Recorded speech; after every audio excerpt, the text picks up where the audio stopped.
জান, হ্যাঁ জান বলো। তো আমরা তো রিলেশন করতেছি অনেকদিন ধরে, তো বিয়ের কাজটা আমাদের সম্পূর্ণ করা উচিত।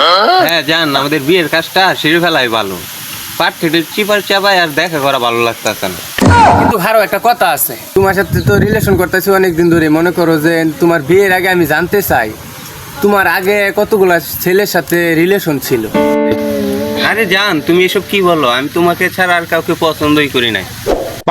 না জান, বিয়ের আগে সবকিছু জেনে বুঝে নেওয়া ভালো, সবকিছু খুলে মনে করো তুমি বলো, লজ্জা পাওয়ার কি আছে বলো, আমাকে সমস্যা নেই বলো। হ্যাঁ, জেনে নেওয়া ভালো। তুমি এত করে যেহেতু বলতাছ, তাহলে শোনো, এই তো বেশি না 12-13 ছেলের সাথে আমার রিলেশন ছিল, এখন শুধু তুমি আছো। পরে বিয়ে হলে আমার জীবন শেষ, আর গায়ে লাগাইছি প্রেম করবা।